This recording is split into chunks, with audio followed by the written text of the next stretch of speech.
Beshem Hashem, Naaseh Venatzler Boker Tov. On est aujourd'hui dimanche 7 août et le Gimel du mois de Av. Sheneda Rak Besorot Tovot Yeshuot Venechamot. Que des bonnes nouvelles, Bezrat Hashem, une grande refoua shlema pour tous les malades d'Israël. Au Bichlalam, pour la personne pour qui ce shiur est dédié sur YouTube. Donc comme les gens qui peuvent acheter pour 120 € un cours qui sera mis sur YouTube, et toute personne qui regardera son cours sera pour la refoua de Daniel Bat Teboul Bezrat Hashem refoua shlema ve'achlama meira, et tous les autres malades d'Israël comme Eliaou Aldof Ben Gamara et Moratimi, refoua shlema pour tout le monde Bezrat Hashem. Qu'on soit tous heureux, guéris, et que notre vie s'ensoleille Bezrat Hashem. Beaucoup de lumière. On est dans le Baal Pele Yoetz Sha'ar HaShalom. On va parler du sujet le plus important pour lequel il arrive des fois qu'un mot puisse comprendre tous les autres mots. C'est-à-dire que si un jour vous avez, je ne sais pas, l'opportunité d'avoir dans un rêve un ange qui descend et qui te dit voilà, donne-moi un seul mot qui englobera toutes tes volontés, le mot c'est le mot Shalom. C'est-à-dire, le mot Shalom, quand tu souhaites à une personne de vivre dans la paix, ça comprend qu'il vit dans la santé, dans l'opulence, dans le Shlom Bayit, dans l'éducation des enfants. Le mot Shalom est la complétude de toutes les autres, qui dans l'hébreu vient du mot Shalem. Shalem qui veut dire complet, entier. En lui se cachent toutes les bénédictions. Dans le mot Shalom se cachent toutes les bénédictions, et y compris après la mort. Quand une personne part de ce monde, on sait qu'il faut se préparer à cette rencontre. Rabbi Nachman dit et insiste que tous les jours de la vie d'un homme, pour qu'il vive heureux, il doit avoir ses yeux placés, lui qui est si positif, dans le après la vie. N'oublie pas après la vie, comme il écrit à maintes reprises dans le Likutei Moharan, Rachamana Litzlan, Rachamana Litzlan. Sois pas bête, tu auras des comptes à rendre sur la pensée, la parole et l'action. Et qu'est-ce qu'on souhaite à une personne qui part de ce monde? Un mot. Alav, sur lui, Hashalom. Bizarrement, le Shalom n'est pas une chose, n'est pas un mot, n'est pas une signification qui s'adresse à l'homme de son vivant seulement, mais aussi après sa mort. Alav Shalom, que celui repose la paix, le Shalom, car le Shalom est un des noms divins les plus élevés de tout le judaïsme. Porter le nom de Shalom est un nom divin très élevé dans le judaïsme. Ils font partie d'un des noms qui s'appelle les attributs de Shlemut. Quand on veut s'adresser à Dieu dans la Shlemut, il s'appelle Shalom. C'est pour ça que le Créateur du monde ne veut pas, bizarrement, que l'on souhaite Shalom à un rachat. Sheneemar, qui en Shalom la Rechaim. Il n'y a pas de Shalom pour les Rechaim. Pourquoi? Parce que eux ne sont pas complets. Eux luttent contre la complétude de ce monde. Le rachat enlève la parnassa de ce monde de par sa vulgarité. Il enlève le shefa, l'abondance de ce monde, parce qu'il n'est pas Shomer Shabbat. Donc il vole le shefa aux autres, comme ça dit les Mekoubalim, pas moi. Et donc de ce fait, il n'y a pas sur lui de Shabbat Shalom. En Shalom la Rechaim, comme ça dit le prophète. Il n'y a pas de Shalom pour le rachat. On lui dit Makore, Maïtra. Ah bah le mot Shalom, Mapitom. Et comme vous l'avez compris, le seul sceau du roi que Dieu n'a pas mis dans ce monde, dans les mains de l'homme, toutes les fêtes sont dans les mains de l'homme. Toutes les fêtes. Quand est-ce que va tomber Kippour? Quand est-ce que va tomber Pessah, Shavuot, Sukkot? Ça c'est nous qui décidons par rapport à Rosh Chodesh. Quand est-ce qu'on va définir que la Naomi, c'est-à-dire que les deux témoignages que nous avons sur la forme de la lune, pourra nous annoncer le renouvellement du mois? Aval Shabbat, lui, il n'a pas besoin de témoins, c'est Dieu qui le donne. Et étant donné que Shabbat est Shalem, c'est-à-dire qu'il est complet, Dieu a enjoint son nom à la notion du Shabbat. C'est pour cela que l'on dit maintenant Shabbat, Shalom, les deux noms qui appartiennent dans les mains d'Hachem. C'est-à-dire que si en image, si Dieu avait deux mains, qu'on lui ouvrait les mains en disant mais quels noms sont marqués sur tes mains, c'est le Shabbat, Shalom. Les deux apporteront la Géoula. Rabbi Shimon dit si vous gardez le Shabbat tous ensemble, qu'il chata, jamais la Géoula. Et si on vit tous en Shalom, jamais la Géoula. Shabbat, Shalom. Imaginez s'il y a le Shabbat et le Shalom. C'est Peroucha Davar que le Shalom est une des choses les plus essentielles et une des choses que nous devons tous suivre. Comme nous l'avons vu, plus que la Torah, Moshe Rabbeinu alav Shalom, quand il a quitté ce monde, la Torah nous précise que les hommes l'ont pleuré. C'est tout. Quand Moshe est mort, les hommes l'ont pleuré. Aval, quand Aaron est mort, il y a marqué Kol Bet Israël. Toutes les maisons d'Israël ont pleuré. Mais qu'est-ce qu'il y a dans une maison? Il y a le mari, la femme, les enfants, les belles-mères, les beaux-pères, les frères, les sœurs, tout le monde est là. Et quand est mort Aaron, on nous apprend que tout le monde a pleuré, y compris les enfants. Velama, parce que la Mishnah nous dit Oev Shalom, Verodev Shalom, Oev et Abriot Umkorvan la Torah. Parce qu'il aimait le Shalom et il poursuivait le Shalom. Qu'est-ce qu'il faisait? Pendant que Moshe Rabbeinu enseignait la Torah, lui, Aaron, enseignait aussi la Torah, mais il faisait le Shalom entre les hommes et les femmes. Il faisait le Shalom dans les couples, il faisait le Shalom dans l'éducation. Des pères qui ne parlaient plus à leur fils, il allait voir le fils, il expliquait la valeur du respect des parents. Il expliquait au père la valeur de pardonner à son fils. Il savait rapprocher les familles, ce qui fait que grâce à lui, et là écoutez bien ce que j'ai à vous dire parce qu'il faudra peut-être le retenir une fois pour toutes, Aaron faisait, vous savez, il y a des gens qui font collection de, je sais pas, de bateaux, de timbres. Je connais des gens qui font collection de bateaux, hein, vous étonnez pas, mais ils ont plein de bateaux et ils s'amusent, je sais pas à quoi ça sert. Il y en a qui font collection de voitures, il y en a qui font collection de montres, d'autres de stylos. Il y a une collection à faire qui nous servira d'exemple. C'est la collection qu'a fait à Aaron. Aaron HaKohen HaGadol, qui aimait le Shalom. Non, il ne faisait pas collection de Shalom Bayit.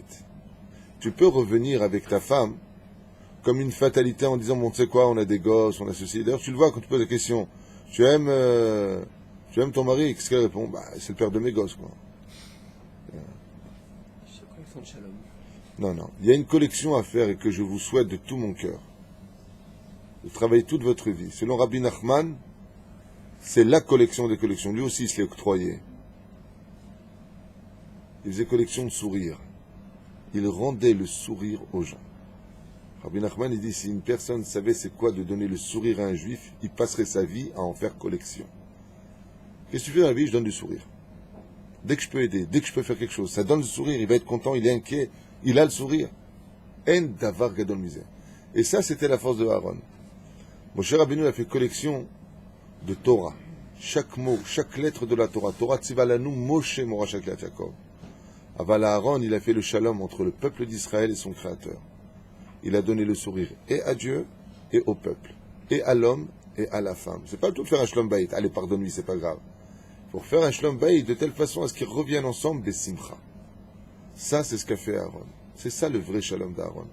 Et lui, quand il est mort, même les enfants ont pleuré la mort de Aaron, puisqu'il est décédé à Rosh Chodesh Av, comme vous le savez tous. Et cette situation d'être capable de poursuivre le shalom, pas simplement ma perouche d'abord shalom verodev shalom. Il y a beaucoup d'explications à ça. Une d'entre elles qui est un petit peu paradoxale, c'est que des fois le mot redifa en hébreu, le mot rodef, est un terme péjoratif qui veut dire poursuivre l'autre. Donc en général, par qui on est poursuivi? Par les choses qui t'en veulent. Okay? Poursuivi, sinon on est suivi par un psychiatre, suivi par un médecin, suivi par un ami. Aval poursuivi, c'est quelque chose qui a une connotation péjorative. Je suis poursuivi. Aval verodev shalom. Il dit d'Aaron, il savait aussi séparer les gens loin de l'autre pour qu'ils vivent en shalom. Oev shalom, c'est les rapprocher. Et des fois, pour mieux vivre, écoute, viens, on vit en paix, tu vis là-bas, je vis là. C'est pas qu'on s'aime pas, c'est qu'on a tout le temps, toi et moi, des mauvaises énergies quand on est ensemble. Oev shalom, verodev shalom. Il savait dire, écoutez, vous êtes dans tel camp, passez de l'autre côté la tente, mettez-vous de l'autre côté, verodev shalom. Et vous savez d'avoir que des fois, pour avoir la paix, eh bien, il faut faire la guerre. Aaron savait exactement comment placer les gens et comment obtenir un shalom qui donnait le sourire à tout le monde. Et ça, c'est quelque chose d'extraordinaire. Dans la shlemout de l'homme, d'être capable, en général, dans un conflit, on donne le shalom à l'un, mais on donne la guerre à l'autre. Quand tu es capable de dire qui a tort ou raison, je fais juste honneur à Aaron aujourd'hui avec votre permission, Aaron HaKohen, c'est que, par exemple, vous avez un conflit, l'oatem, chas v'shalom. Et tu dis, voilà, toi tu as tort et toi tu as raison. Alors celui qui a tort, il a les boules. Et celui qui a raison dit, ah, tu vois, lui il a le sourire. Le shalom de Aaron n'a jamais eu lieu comme ça. Jamais. Jamais il y a eu ça dans l'histoire d'Aaron. Jamais. Même avec Dieu. Aaron a été un des personnages rares de l'histoire à être capable de faire le shalom chez chacun d'eux. C'est-à-dire que les deux, ils ressortent, ah, tu vois, je t'avais dit. Ils sont heureux tous les deux. Même quand il y a eu la faute du veau d'or.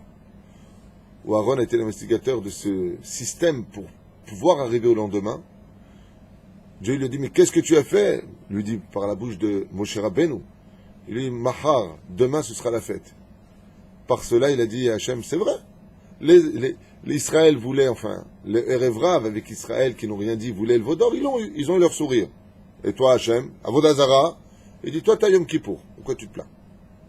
Dieu lui a dit, Charkor, c'est fait. Mahar, ça s'est passé quand? À Yom Kippourim. Le lendemain, c'était Yom Kippour. Mahar, ba l'irmoz al Yom Kippourim. Donc, même Dieu, il a dit, bon, eux, ils voulaient des bêtises, ils ont fait sourire. Et moi, qu'est-ce que tu me donnes? Il lui a dit, Mahar. Chazal, ils disent, Mahar, c'est Yom Kippourim. Ce sera la fête de Yom Kippour, qui est considérée comme un jour de joie pour Israël. Donc, qui en sourit en fin de compte? Même de la Avodah Zara, Aaron était capable de donner du sourire. Zet Perouch Adavar Mazé Shalom Amiti. C'est quoi le vrai Shalom? Il y a raison chez la Gia la Darga Azot d'arriver à faire un Shalom de telle façon à ce que tous les partis repartent, tous avec le sourire. Zed Gdoula En Kemota. Hein?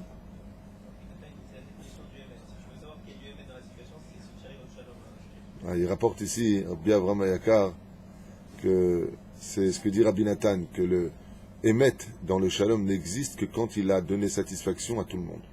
Alors on peut dire que Vatiten Emet Gamle Aaron, que Aaron à Cohen, il a eu le srout d'avoir cela, d'avoir ce Shalom, de cette shlemut. C'est pour ça qu'il ne faut jamais laisser partir une personne be'ogmat nefesh.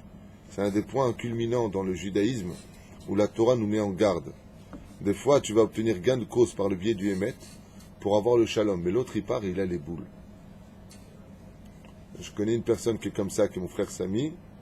Il ne laisse jamais pas repartir une personne avec Ogmat Nefesh. Même quand il y a un avraire ou on a un problème avec une personne, attends, je te vois, t'es pas... Bah ouais, j'ai les boules, je peux bien... Attends, viens, on reparle, jusqu'à ce que la personne reparte en disant, attends, c'est derrière ta tzolek. Bah, tu es sûr? Tu veux que je t'aide? Tu veux que je fasse quelque chose d'autre avec toi? Je veux pas que tu partes avec Ogmat Nefesh.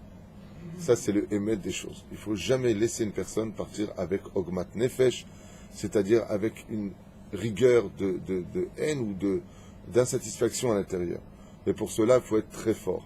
Il faut être du niveau de Aaron. Comme le roi David à la Vachalom, quand un pauvre venait qui devait de l'argent à un riche, il s'était emprunté de l'argent, et lui disait, mais tu avais donné une date, tu dois rendre cet argent à cette date-là. Tu dois le rendre. C'est-à-dire, et le pauvre dit, mais j'ai pas, alors je fais quoi? Qu'est-ce que faisait le roi David? Il dit, c'est très simple, d'ici 3 heures, tu dois lui rendre l'argent avant la fin de la journée. Sinon quoi? Tu es puni. Le pauvre, il se mettait à pleurer. Le roi David, il a fait de côté, il enlevait sa couronne de roi, en tant que juge. Il allait de côté, il dit, combien tu lui dois faire? Il lui rappelle-moi, 3 pièces d'or. Voilà, 3 pièces d'or, va lui rendre. Le shalom était fait, le pauvre était hyper heureux, et le riche a récupéré son argent. Il n'y a pas plus que ça. Chez Shalom ben Kol Yehudi ve Yehudi. Parce que tous les théâtres de nos vies, il m'a arnaqué, il m'a fait, il n'a pas de parole, il m'a laissé tomber, tout ça, c'est des théâtres divins. Qu'est-ce qu'on peut être bête? Enfin, lui, c'est quelqu'un de droit, mais quand tu dis lui, c'est quelqu'un de droit ou pas, tu es en train de dire, Hachem, qu'est-ce que tu m'as fait derrière? Tout ça, ça vient d'Hachem. Tout ça, c'est lui. Donc celui qui a les yeux pour voir qu'est-ce qu'il fait, il va faire le shalom. Ce que tu es en train de faire, tu es en train de te battre avec le bâton qui t'a frappé, c'est une épreuve dans laquelle Dieu te met. Baruch Hashem, il n'y a pas plus grand que celui qui ne veut pas écouter ce genre de conflit. Je veux pas les chmois. Je ne parle pas du Rav qui doit faire le shalom. Dans la société dans laquelle on est, on raffole. Celui-là, tu sais ce qu'il m'a fait? Qu'est-ce qu'il t'a fait? Qu'est-ce qu'il t'a fait? Qu'est-ce qu'il t'a dit? Fuis ça. Non, je veux pas entendre. Moi, j'ai une bonne image de lui, je veux pas entendre. Ça s'appelle Rodev Shalom. Je veux pas entendre. Nimna milashon hara. Et c'est quoi le lashon hara? Dire des vérités. C'est pas je mens. Ce que je vais te dire, je te jure sur Torah. C'est le Emet. Ça s'appelle du lashon hara. J'ai rien à dire. Au contraire. C'est l'opachut, hein? Et je finirai juste avec cette parenthèse si importante de Sota. Combien le shalom est-il important en Baruch Hazal? Jusqu'à ce que Dieu ait dit, efface mon nom pour le shalom. Dieu ait dit, je suis prêt à retirer mon nom alors que le monde a été créé pour le nom de Dieu.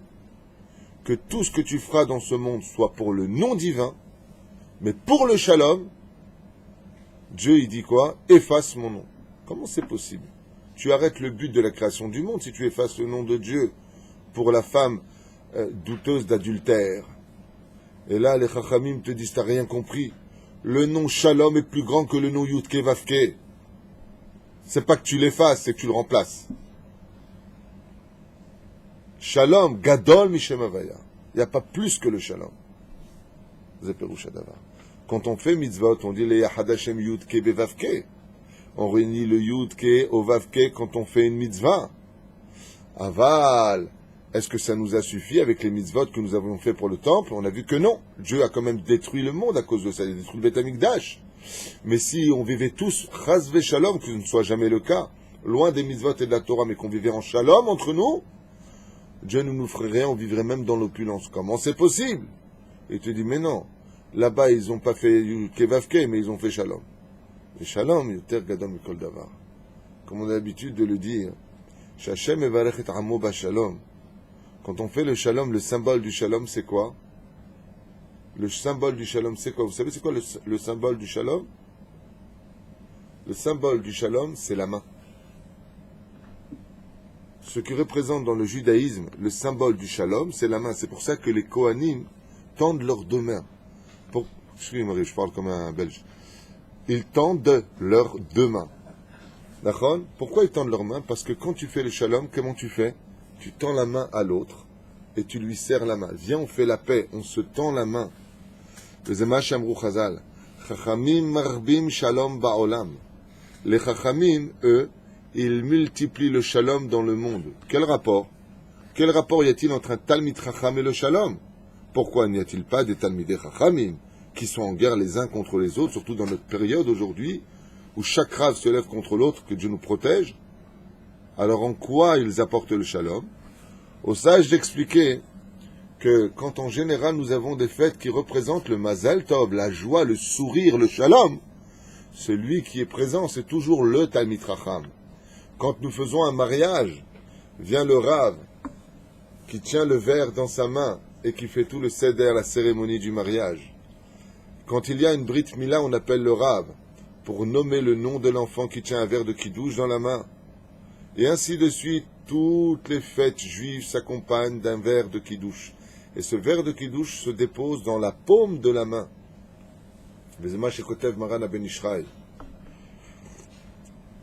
Il dit que Akadosh Baruch Hu, dans la création du monde, il a apporté le shalom dans sa complétude par la Birkat Kohanim.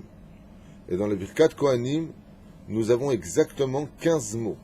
Ces 15 mots correspondent au Shem Yud He. Quand on tend la main et qu'on prend le verre au milieu, si on connaît le nombre de phalanges, nous en avons 3 par doigt, sauf le pouce. Donc si ça fait 3 plus 3 plus 3 plus 3, j'en suis à combien? 12.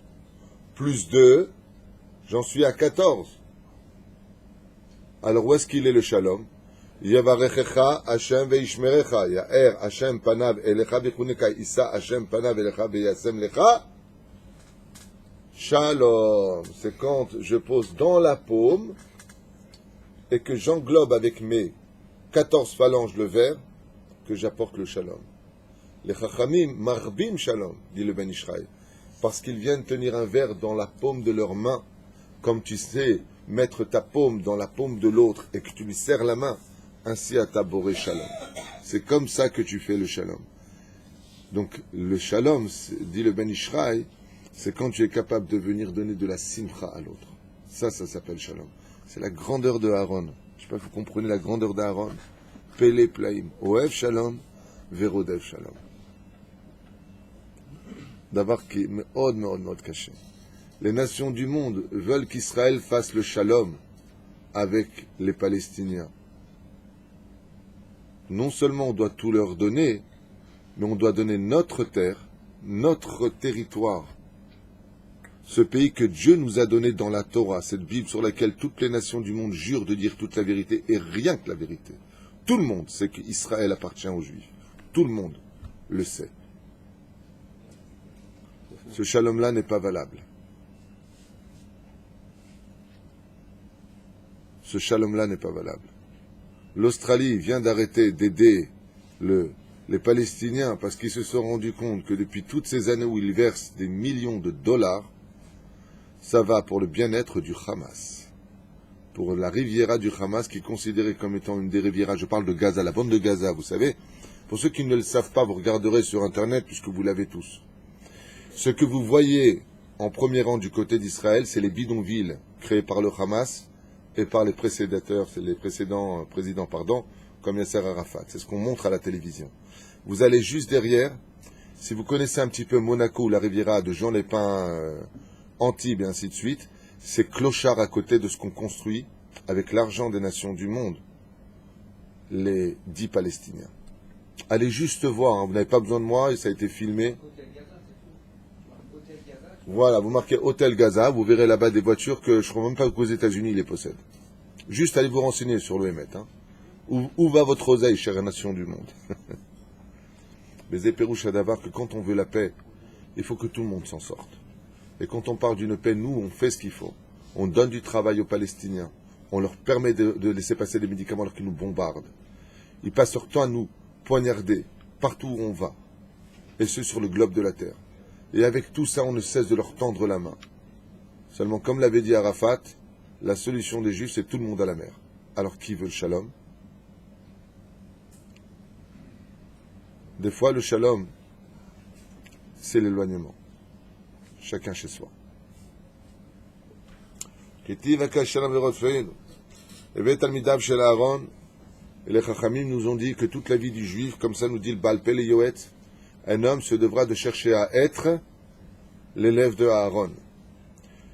Les Mekoubalim nous enseignent que chaque Rav dans ce monde qui aura créé un des couloirs du service divin, par exemple le Rav Kook, Alav Shalom, a créé une idéologie de servir Hachem à sa façon à lui. Rabbi Nachman, le Rabbi de Lubavitch, le Rav Ovadia Yosef, le Rav Shach, toutes les tendances ont créé un couloir qui permet de servir Hachem. Et tous ont raison. Quand tu pars de ce monde, tu pourras rentrer dans une des yeshivot. Par exemple, si tu étais un adhérent de Rabbi Nachman, adhérent, ça ne veut pas dire je mets une photo du Rabbi Israël au désert et ça y est, c'est bon, je suis au Lamaba. Non. Je laisse des périodes, je laisse une barbe, je danse, ça y est, c'est bon, j'y vais. Ça, c'est marqué nulle part. C'est pas comme ça que ça marche. Mais ça veut dire que si vraiment tu adhères à son étude et que tu transmets son étude sur terre, quand tu vas après la mort, tu as le droit de rentrer dans sa yeshiva. Il te reconnaît comme son élève. Ils veulent des élèves sur terre. Alors quand Bezrat Hashem, tu voudras rentrer dans la yeshiva de Aaron, parce qu'en haut, ils ont tous leur yeshivot à eux, et selon Baba Saleh, ils viennent tous se réunir, tous les grands de l'histoire juive, chez Rabbi Nachman, c'est ce qui paraît, eh bien, parce qu'il comprend, lui, toutes les Torotes, et ça ne veut pas dire qu'il faut étudier que lui. Rabbi Nachman n'a jamais marqué « étudier que moi hein. », je vous le rappelle. Mais imaginez un homme qui étudie le Rav Kook, le Rabbi de Lubavitch, et qui s'efforce d'aller sur le chemin de Aaron, qui étudie la Torah de Moshe, qui étudie la Torah de Maran Rav Kook Zatzal, qui étudie la Torah du Rav de Belz. Il étudie la Torah de toutes les tendances. Quand il part de ce monde, partout où il va dans les yeshivot, chaque Rav lui dira « Ah, mon élève, viens ». C'est ça la richesse de ce monde. Oev Shalom et Rodev Shalom. Pour entrer dans la Eve Mitalmidav. Eve Mitalmidav chez l'Aaron. Moi je ne suis pas Cohen. Comment tu veux que je sois le Talmid de Aaron? Non, Oev Shalom et Rodev Shalom. Tout celui dans ce monde qui fera le Shalom, par exemple, lui, on va dire Reuven doit de l'argent à Shimon. Et pour cela, il y a une guerre qui éclate. Si tu es capable de faire le Shalom, de fermer les ponts, en complétant ce qu'il manque, pour qu'il n'y ait plus de haine, tu achètes la dette pour pas qu'il y ait de la haine. Zé Aaron HaKohen. Aaron HaKohen, c'est pas que dans les Shalom Bayit, on connaît le Midrash qui disait à la femme et à l'homme « Oh là là, j'ai vu ta femme, tu l'as quittée, elle est comme une folle sur le banc, elle va se suicider. » Pas du tout, elle est en boîte de nuit et en train de draguer un mec. D'accord? Mais il veut les remettre ensemble. Ils ont divorcé, il veut les remettre ensemble. Il allait voir la femme, il disait « Mais ton mari, il a dit, mais il peut pas vivre sans toi, qu'est-ce qu'il a fait comme bêtise? » Alors que le mec était déjà avec une blonde aux yeux bleus. Ouais? Aïe, aïe, aïe, aïe, aïe. C'est pas que ça. Aaron disait, mais pourquoi tu te fâches? Il lui disait, mais pourquoi je me fâche? Parce qu'il a dit qu'il me rendrait mon argent aujourd'hui, et il n'a pas de parole celui-là. Il dit, mais pas du tout, je viens d'aller le voir, justement, j'ai rencontré, il n'a pas pu venir, il m'a demandé si je pouvais te donner son argent. Il sortait de l'argent à rendre de sa poche et lui donnait. Et il allait voir l'autre, il allait lui dire, au fait, celui à qui tu devais de l'argent, j'ai rencontré, il m'a dit que tu lui dois plus rien. L'autre était embêté, il n'avait pas l'argent. Zaya Aaron, il achetait le bien-être des gens. Et tu vas me dire, oui, mais attends, je comprends pas, il faut avoir l'oseille pour ça, moi aussi je peux le faire. T'as rien compris. L'homme est emmené là où il veut aller. Si c'est ce que tu veux, Dieu te donnera les moyens de le faire. Si tu dis ça, c'est que tu n'as pas d'émouna. C'est pas quand même. C'est l'onachon. L'homme est emmené là où il veut aller. Mais est-ce qu'il veut vraiment y aller? Moi, j'ai connu une personne qui, pour soutenir la Torah, a fait un prêt à la banque. J'en ai souvent parlé d'ailleurs. Et jusqu'à aujourd'hui, je suis resté estomaqué. Parce que l'école était dans une difficulté comme ce mois que nous avons. Il a fait un prêt à la banque. Je lui ai dit, Leolam lo yichsar lecha, Bahaim lo yichsar lecha. Depuis, Baruch Hashem, il n'a pas cessé de monter dans son travail. Il m'a raconté. Et il m'a dit, mais comment ça se fait? Moi, je veux pas de salaire sur terre, comme c'est marqué dans Kiddushin, il ne faut pas prendre son salaire sur terre. Je lui ai dit, non, tu as montré par là que ta volonté, c'est de soutenir la Torah. Si c'est ce que tu veux, ben il a fait, mais sur route Nefesh, prendre un prêt à la banque. Comment? On donne ce qu'on a, parce qu'on n'a pas. Il a dit, non, il faut faire vivre la Torah, je sais que c'est ça qui nous fait vivre. Baruch Hashem, Kavesh Yalem Ma'ala Malakezor Arakia. L'homme est emmené là où il veut aller. Leolam lo yichsar mina adam. Quand tu aides quelqu'un pour le shalom, quand tu sors 2 pièces d'or pour payer une dette, il est impossible que tes pièces te diminuent ton salaire. C'est impossible. Sinon, toute la Torah est fausse. Regarde ce qu'il y a marqué dans Baba Batra, le Daftet. Quand tu retires de l'argent pour soutenir une mitzvah, Leolam lo yichsar lecha. Si tu avais 10 000 shekels, que tu as donné 2 000, il te reste de façon logique 8 000. Les anges ont un ordre de faire en sorte qu'avec tes 8 000, tu puisses faire la même chose que si tu avais eu tes 10 000. C'est pas qu'il y aura 2 000 de plus, c'est que tu feras mieux avec ce que tu avais. C'est Péroucha d'abord. Et celui qui ne croit pas en cela, il n'a rien à faire dans un bête midrash ou une kippa ou autre chose. Ou le mamin bekloum. En lo imuna. En lo bichlal imuna. Parce que toute la imuna n'est pas basée sur l'idéologie du cœur, Dieu je crois en toi. Ça c'est Aristote, Platon, Socrate. La imuna chez le juif est basée où? Sur la parnassa. Toute la imuna du juif est basée sur la parnassa. C'est dans l'argent qu'on voit si la personne elle a de la imuna ou pas. Tout le reste c'est du balourd. C'est du gratuit quoi. Ouais, je crois en toi, ben mettre Dieu. Comme c'est marqué, Yerushalayim bitzdaka tipade. Quand est-ce qu'on aura reconstruit Jérusalem? Le Rav Dessler est dit par la imuna. Alors le prophète il dit non, c'est par la tzedaka. Mais oui, mais c'est la même chose. Quand tu es capable de donner à la Torah, c'est que tu as une émouna de feu. C'est pour ça que la seule épreuve où Dieu nous a dit « Essaie-moi ». Bah, essaie-moi dans la émouna. Il dit non. Essaie-moi, c'est dans le maaser. Tu es capable de prélever de l'argent pour donner à la Torah. Zemare chez Behemet ataba l'émouna. Bekochi veotsem yadi asita et ahai lazé. Comme dit le Ran, au Rabbi Avraham à Barbanel, que l'homme il a le droit de dire que c'est pas sa force qu'il a fait les choses, à la condition que c'est Dieu qui lui a donné cette force. Ça c'est la vraie émouna. On raconte l'histoire de ce cocher, je vous l'ai raconté, qui avait dit pendant la Batsorette, il n'y avait pas de pluie, tout le monde jeûnait, et le cocher il a dit mais pourquoi vous êtes comme ça, vous vous rappelez de cette histoire? Il a dit pourquoi vous perdez du temps à aller travailler, à aller étudier la Torah, vous êtes tous en train de jeûner, faire des teilim. Il dit mais tu vois bien qu'il y a une sécheresse dans le pays. Et lui, demandez de la pluie à Dieu. Il est sorti dehors, il dit Abba, Torid Kshamim, Vakasha. Et tout de suite la pluie est tombée alors qu'il faisait Batsoret, un temps extrêmement chaud. Paf, c'est tombé au moment où il a dit. Les Chachamim lui ont dit mais qu'est-ce que ça fait d'extraordinaire? Il dit rien. T'étudies la Torah? Il lui dit non, un petit peu. Shaharit, Mincha, Arvit, 2 télim par jour, une petite Mishnah et 2 halachot, quoi, pas plus. Mais nous on est plus que toi, on étudie la Torah toute la journée. Il dit, oui, mais je sais pas. Alors, dis-nous ce que tu as fait. J'ai vendu ma charrette pour marier une Kala. Il a travaillé 20 ans, sou par sou de côté. Le jour où il a eu son taxi, sa charrette et son cheval, ouais, il a trouvé une Kala sur le bord de la route en train de pleurer. Qu'est-ce qu'il a fait? Il lui a dit, mais pourquoi tu pleures? Il dit, parce qu'on a volé l'argent de la dot de mon père. Et le mariage est annulé pour ce soir. Il dit, viens avec moi. Il a vendu son taxi après 20 ans. Où il a mis de l'argent de côté pour l'acheter. Il a pris l'argent du taxi, il lui a donné, il lui a dit va te marier. Les Chachamim t'ont dit Zeba l'Emouna. Un Baal Emouna, c'est pas celui simplement qui reste la journée, ils ont une grande route. Aval, c'est tachles, dans l'action des choses que tu vois les choses. Olam Asiya, l'Olam Abidour. Et après, si on est mis à l'épreuve, c'est que Kadosh Baruch Hu, Mamash Mitkaven La'alot Ma'ala Ma'ala. C'est comme les voitures. Vous vous rappelez, les voitures, tu appuies dessus, et tu veux que ça avance tout seul, très vite. Comment tu fais? Tu vas en arrière. Et ça coince. Ça coince. Et après, Dieu, qu'est-ce qu'il fait? Il lâche. Et la voiture, comme ça, c'est là, אוהב שלום ורודף שלום, ומאמר רבותינו זכרון לברכה בש"ס, מדרשים פרק השלום, ספרי המוסר מלאים זיו, ואינו יגידו, כמה גדול השום וכמה שנאוי המחלוקת. Et combien de livres ont été versés, et combien d'encre ont été versés dans les livres, pour dire que la mahloket éloigne, tandis que le shalom rapproche. ולא דיברו חכמים אלא במי שמחלוקת רודף אחריו והוא בורח ממנו, והשלום בורח ממנו והוא רודף אחריו. Il dit, la différence qu'il y a, il dit, et la bémiche à mahloket rodev harav ou boreach. Qui est le grand? Celui que la mahloket poursuit, et lui se sauve de la mahloket. Il ne veut pas de conflit. La shalom boreach. Comme par exemple, je vais raconter l'histoire du Chafetz Chaim qui a accueilli un pauvre chez lui qui lui a volé la bague de sa femme, et il lui a couru derrière, en lui disant, la bague, je te la donne, je te la donne.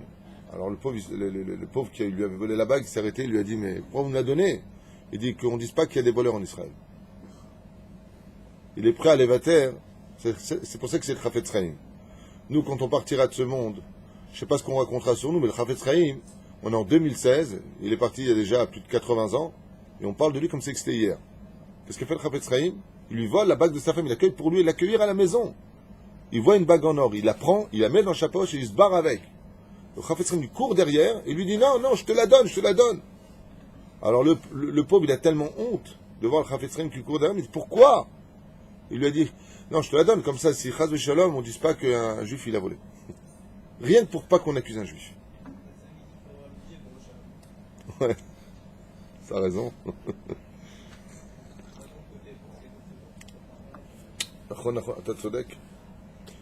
Qui c'est qui dit ça? Ah, le Chafetz Chaim, il dit qu'il faut avoir un budget de côté pour le Shalom. Effet, mais oui. אז זה יקרא אוהב שלום ורודף שלום ויעלל הוא בשערים מעשיו והנה תאמר לאיש ריבון מדון הלא ידעת אם לא שמעת כמה גדול השלום וכמה שנאוי המחלוקת que chacun se renseigne dans l'histoire de qu'est-ce qu'ont provoqué les conflits et les guerres et les insultes. Regarde le résultat de ce qui en est ressorti et regarde chaque fois qu'il y a eu le shalom les résultats qui en sont sortis. Ça c'est la vérité. Je pense que chacun de nous, si on était capable de comprendre, de mettre nos yeux dans l'histoire, chaque fois qu'on a vu des gens faire le shalom, et c'est d'ailleurs un paradoxe extraordinaire, les gens qui se sont les plus haïs sur terre, le jour où ils ont fait la paix, sont devenus les meilleurs amis du monde. Un truc de fou. Et là, le Baal Pele Yoetz, il te dit, mets tes yeux dans la réalité. Regarde chaque fois qu'il y a eu des guerres, quel a été le résultat? Ulcère, les boules, la haine, et il te dit, regarde de l'autre côté, chaque fois que les gens essaient de faire le shalom, regarde ce qu'on est sorti après. De quoi? 1920, qu'est-ce qu'il y a eu?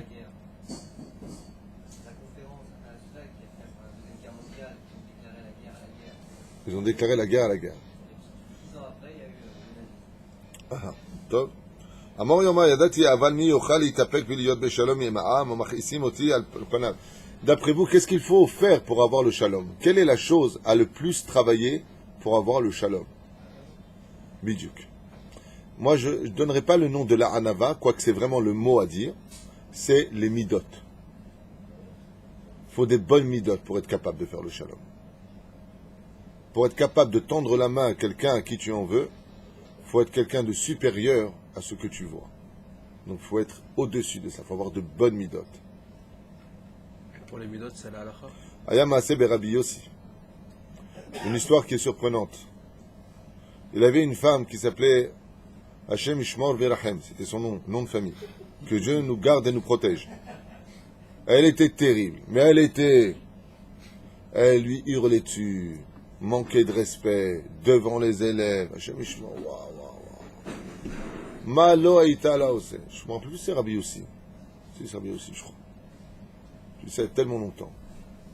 Bassof, quand il a vu que son épouse ne voulait pas aller sur le chemin de la Torah et qu'elle était prisonnière par rapport à la Ketouba, Rabbi aussi, par amour pour sa femme, il lui a dit, si toi tu veux être chanteuse, ou tu veux te déshabiller, et te montrer ta beauté, et que tout cela, ça te dérange parce que tu es ma femme, alors si c'est ta liberté que tu veux, je te la donne, en te payant le sroum de la Ketouba.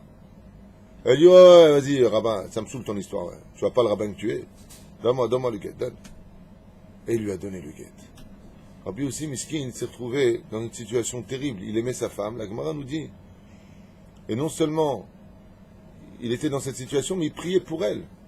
Qu'elle trouve un bon zivoug, qu'elle soit heureuse dans sa vie. Et elle a trouvé un mec. Et le mec, il a commencé. Dès qu'elle a commencé à se la ramener un petit peu, ouais, et moi, hop, hop, chut, couchez la bébête. Il a commencé à vivre comment? Aux dépens de la femme. Il lui a dit, écoute, moi je suis fatigué, je suis ton mari maintenant, tu te la fermes, sinon je t'en mets une. Je vais aller bosser, vite fait, bien fait, allez hop. Je dis, mais moi j'ai jamais travaillé, mon ex-mari me donnait tout, enfin j'avais une vie cool, j'étais une reine. Le mari lui a répondu en lui mettant une toriole, boum. Et il lui a dit, si tu n'es pas capable d'aller bosser, t'as qu'à aller faire de la tzedaka. Et cette femme-là, Lélet Brera, mariée maintenant avec un homme qui était loin de vouloir lui donner le guet, et se servir d'elle pour son corps et ses moyens, cette femme a commencé à faire les rues et taper à la porte comme ça, et elle n'avait pas le droit de rentrer le soir jusqu'à ce qu'elle amène l'argent. Sinon, elle était dehors. Un jour, son mari lui a dit, tu veux rentrer, mais il y a un problème. T'as pas amené l'argent qu'il faut, t'as qu'à faire d'autres rues.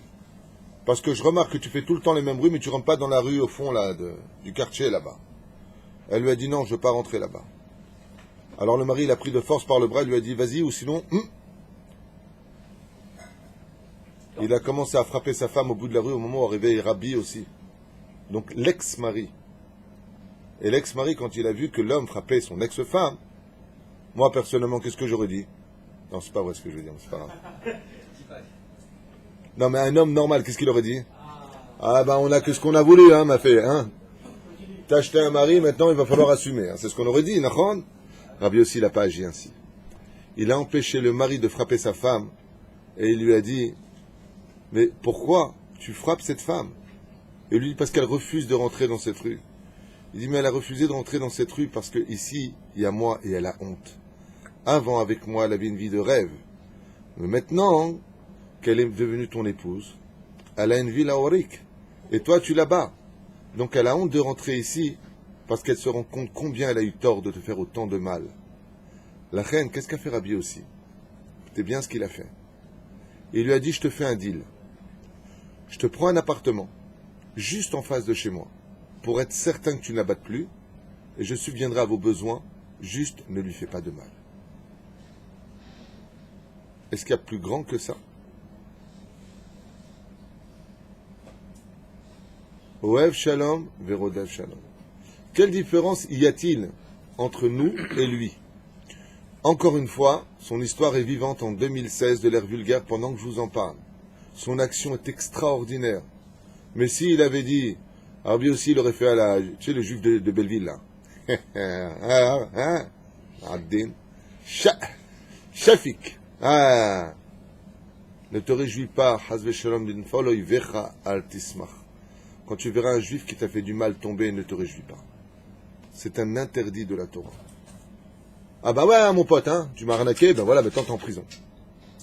C'est pas comme ça qu'on doit agir. Parce que derrière lui, il y a Dieu. Maintenant, pourquoi il a été choisi pour cette mission? C'est qu'il n'avait pas assez de mérite pour l'éviter, apparemment. Aval bin fol oivecha al tismach. Rabbi Nachman, quand il est arrivé au summum de son judaïsme, il écrit dans Chaim Oharan qu'il a réussi à travailler ses midot à un tel degré qu'il a plus fait de ses amis, ses ennemis, que ses propres amis. Comme ça dit Rabbi Nachman. J'ai été plus proche de tous ceux qui m'ont fait du mal, mais quand j'ai du mal, c'est humilié en public, même donner des coups sur la tête. Hein. Il a été humilié à un degré que Rabbi Nachman, quand tu lis ce qu'il a vécu, mais c'est pas possible, d'une pauvreté, d'une... Yves Charles et Damien, Rabbi Nachman ne mangeait pas tous les jours. Rarement il mangeait. Et quand il rentrait dans une synagogue, personne ne se levait. Les gens l'humiliaient. Encore un allumé, on disait de lui. Et Rabbi Nachman, quand on disait de lui, voilà encore un allumé, assieds-toi là-bas au fond de la synagogue, il lui souriait tout le temps et il partait pas sans lui dire shalom. Shem Vrechotra, Toda Rabba, Kol HaKavod pour la synagogue que vous avez faite. Quelle synagogue t'as fait? Punaise, me donne-lui un coup de tibia. Alors, il avait tellement travaillé ses midot, Rabbi Nachman, qu'il voyait Hachem derrière chaque événement. Il savait que chaque fois, écoutez bien la suite. Écoutez bien la suite. Parce que Rabbi Nachman savait que chaque fois qu'il était humilié, on allait lui livrer un secret des cieux. Vous comprenez ce que je suis en train de dire? Il savait que les souffrances de ce monde ne font que élever l'homme et qu'il allait atteindre un autre degré qui lui dévoilerait un secret de l'étude de la Torah. Chaque fois qu'il était humilié, Rabbi Nachman, par un autre juif, il ne cessait de danser dans son cœur. Si on me fait descendre, c'est qu'on va me dévoiler quelque chose. Eh bien, je te parle. Hein? C'est le nyan de la tchouva, tout à fait. Zeperouché d'abord. Yerida le tzorechalia. Combien on se doit, Verotai Verabotai, pour ceux qui veulent m'écouter une fois de plus, celui qui veut m'écouter, tous les livres à étudier sont bons. Mais si vraiment vous voulez évoluer, Rabbi Nachman lui-même l'enseigne. Le plus grand livre de Moussar, bon, au niveau du Moussar, il dit que c'est Reshit Chochma. Rabbi Nachman écrit sur Reshit Chochma que c'est ce livre-là qu'il a propulsé dans la Teshuvah, au plus haut degré, Reshit Chochma. Et Rabbi Nachman dit qu'il y a un livre qui est plus grand que tous les autres. Au niveau du Moussar et de la Emouna, c'est la biographie de nos sages. Il encourage tout le monde à lire la vie des Chachamim, comment ils ont vécu, comment ils ont évolué. Il te dit ça te remplira d'une Emouna de feu. C'est pour ça qu'il passe son temps à rappeler dans son livre Haïm Haran, des fois en yiddish. Il ramène là-bas son grand-père, son grand-père, son oncle, son... Qu'est-ce que tu nous parles de leur vie à eux? C'est ça qui ravive la vie. L'exemple de l'autre, comme quelqu'un qui est parti de ce monde, sur lequel on dit à la Vachalom, on dit, mais qui il était? Tu sais ce qu'il a fait, lui? Il a marié un orphelin, il s'est occupé de nourrir une veuve, il a fait, pour une synagogue, il s'occupait pour le Shabbat d'apporter des paniers pour les gens qui n'avaient pas. C'est tout ce qui reste de la vie d'un homme. J'ai jamais entendu, celui-là, il avait des hôtels, des banques, il avait une Mercedes dernier modèle, ça n'intéresse personne sur Terre. C'est tout ce que tu prends avec toi et qui te propulsera vers un monde de lumière pour l'éternité, c'est tout. Il n'y a que ça qui restera. Aya Marzik, l'homme des Torah. Aya aussi des postes de, comme ferait Didier Ayakar, fit aussi, faire encore un collal ici, encore quelque chose ici, faire grandir le nom d'Hachem, c'est tout ce qui reste. Tout le reste, il y avait un 4x4 Mercedes, ça n'intéresse personne. Personne. Il avait une maison avec une piscine en forme de guitare ou de harpe, ça n'intéresse personne. Comme il a dit, ce riche Canadien, là, comment il s'appelait? Ah, non, s'il est lourd. Amen, amen. Ah, j'ai adoré Abraham Meir. Abraham Meir, pour ceux qui savent, il est juste en face de moi, là. Abraham Meir, il est du Canada, effectivement. Donc j'ai dit à un riche Canadien qui a dit, vous m'enterrez avec mes chaussettes, j'ai oublié son nom, Fallon Méchané. Que même ses chaussettes, il les a pas pris avec lui. Shneske Bezrat Hashem, Siata Dishmaya, la Shlim et Shalom, et autre Dev Shalom. Et pour arriver à la Shlemut, il faut travailler beaucoup les midot de l'homme, beaucoup la Hanava, beaucoup la Simcha de vie. C'est un homme, je finirai avec ça pour aujourd'hui, si vous me le permettez, pour ce cours qui, j'espère, Bezrat Hashem, me construira et vous construira. Parce que le but, c'est de vivre l'histoire de notre peuple et de ne pas la savoir, simplement. J'aimerais juste vous dire que la meilleure façon d'y arriver, c'est d'avoir toujours devant soi Hachem. Et je vais vous expliquer pourquoi. Je vais vous expliquer pourquoi. Le jour où on aura compris la valeur d'être juif, la chance que nous avons de pratiquer les mitzvot de la Torah, l'extraordinaire mérite que Dieu nous donne de vivre sur sa terre, la terre d'Eretz Israël.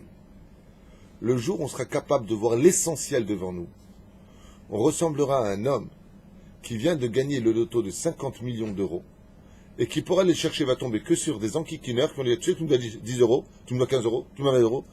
Comment il va la faire? Oh ouais, c'est bon, alors sourire. C'est là, pas de problème. C'est quoi? Tu veux 20, je te donne 30. Il n'en a plus rien à faire de ce qu'il y a autour. Rabbi Nachman, le Rabbi Lubavitch, le Rav Kook, le Rav Ovadia, avec tout ce qui a été dit contre eux, avec toute cette haine des autres tendances si pauvres en esprit, qui se sont levés les uns contre les autres, ont réussi à réussir leur vie par rapport à un seul domaine. Ils n'ont jamais perdu de vue la cible à atteindre. Ils ont vu Hachem au bout de leur couloir. Ce qui fait que toutes les fioritures qui venaient sur les côtés n'étaient que les shulaim de leur vie. Tu m'as dit, tu m'as fait, j'ai pas le temps, excuse-moi. Il m'a humilié, c'est... Toda. J'ai pas le temps, même si je voudrais m'arrêter. J'ai pas le temps. Parce que ce que j'ai en face de moi est tellement grandiose. Que t'es comme une mouche à côté de mon histoire. Pas lui, Chas Veshalom, le juif. Mais tu m'as dit, tu m'as pas dit bonjour, tu m'as pas rendu l'argent maintenant, tu m'as pas fait ceci. C'est ch'touillotte. C'est presque des ch'touillottes si tu es pas capable de voir plus loin que le bout de ton nez. C'est sûr que tu vas voir que le problème toute ta vie et tu vas être comme un rat dans une cage en train de tourner en rond. Mais à quoi ça sert? De quoi tu parles? Et si je t'annonce que demain tu meurs? Hein? Là oui, Shemishmor Verachem, Shemishmor, vas-y, Retotrasana. Qu'est-ce qu'il y a? Rabbi Nachman, il dit tous les jours tu dois voir le jour d'aujourd'hui comme ta vie. Nous avons ici un ami, que Dieu le bénisse. Il était en train de travailler avec un kablan. Et il a dit à Maurice, je suis pas bien. Alors Maurice, il lui a dit, tu veux que je t'emmène à l'hôpital, ça va pas? Il lui a dit non, d'ailleurs, on lui souhaiterait une bonne refouache les mains. Mais sa situation est itardère, les gambrés. Et puis il lui a dit, écoute, je suis vraiment pas bien. Il lui a dit, viens, on y va. Il lui a dit, non, c'est bon. Il dit, qu'est-ce qu'il y a? J'ai un petit peu mal au poignet, un petit peu mal au bras. Je suis pas bien, je peux pas travailler aujourd'hui. Ramène-moi à la maison. Et il a eu un AVC. Il est dans le coma. Et de ce que j'ai entendu hier, la situation est loin d'être prometteur. Est-ce que ce monsieur, avant que ça n'arrive, il penserait à une chose pareille? Qui t'a dit que demain ça peut pas t'arriver? Chas v'shalom. Mais qui t'a dit que ça va pas t'arriver? Si je veux voir quelqu'un qui a plein de problèmes, on lui casse les pieds, le voisin il se plaint de sa mirpesset, il faut la détruire la riria sur la tête. Et il a un fils ou une fille qui est malheureusement malade, d'une maladie où on ne sait pas où on va avec. Et on dit voilà, tu sais quoi? J'ai le médicament qui va guérir ton enfant. Et t'as le mec devant ta mirpesset, je vais te la détruire. Vas-y, pourquoi tu me parles? Si on sait regarder le Icar, qu'on a une bonne santé, que Dieu nous aime, qu'on a des mitzvot devant nous, que le Icar c'est servir Hachem, et que ça c'est tout le temps devant nous, comme les grands d'Israël. Quand on a dit du mal du Rabbi, quand on a dit du mal du Rav Shach, quand on a parlé du Rav Ovadia Yosef, ouais, il est dans la politique. Mais tu sais comment tous ces rabbanim, ça ne rentre même pas dans leurs oreilles. C'est pas que tu les intéresses pas, c'est que tu ressembles à un caillou dans ton histoire face à un diamant qui est devant eux. Ils s'en fichent de ton histoire, ça les touche pas. Parce qu'ils ont Hachem. Si chaque juif était capable de comprendre qu'il a Dieu avec lui, mais qu'est-ce que t'en as à faire de ce qu'il t'a dit l'autre, si t'as pas dit bonjour? Eh ben tu m'as pas dit bonjour, eh ben le mérite il est pour moi, c'est moi qui viens de dire bonjour. Comment tu vas? Je t'ai fait quelque chose, je sais pas ce que c'est, je te demande pardon. Parce que je veux acheter une chose. Laquelle? Celle de me compléter, pour mieux comprendre la complétude d'Hachem. Kol Tov. Bon.